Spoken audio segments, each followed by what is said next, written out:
उम्मुल-मोमिनीन सैयदना आयशा रज़ी अल्लाह ताला अन्हा फरमाती हैं, मेरे वालिद मोहतरम प्यारे वालिद सैयदना सिद्दीक़ अकबर मरज़ुल वफ़ात में हैं। मुझे बुलाया और कहने लगे, पहले पूछा आज कौन सा दिन है? मैंने कहा आज पीर का दिन है, कल या आज जो भी था सवाल। तो फरमाया, ए मेरी बेटी ज़रा ये बताना कि जनाब नबी करीम सल्लल्लाहु अलैहि वसल्लम कौन से दिन इस दुनिया से तशरीफ़ ले गए? मैंने कहा अब्बा आज का दिन ही था, आज का दिन था। फरमाया फिर तो मेरी दिल भी चाहता है मैं आज इस दुनिया से चला जाऊँ।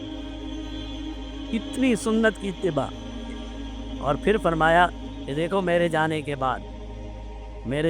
बाद मुझे इन्हीं कपड़ों में दफन कर देना। बेटी कहती है अब्बा मैंने आपके कफन के लिए तैयारी कर रखी है, मैंने कपड़ा ख़रीद रखा है। फरमाया नहीं, किसी ज़िंदे के काम आ जाए वो बेहतर है, मुझे इन्हीं कपड़ों में दफन कर देना।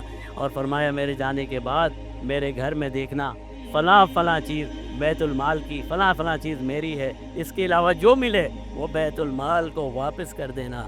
फरमाती हैं मैंने देखा और जो मुझे नज़र आया, एक दो ऊँट थे, एक दो प्याले थे, मैंने वो बैतुल माल को वापस कर दिए। सैयदना उमर फ़ारूक रज़ी अल्लाह ताला अन्हो की आंखों में आंसू आ गए।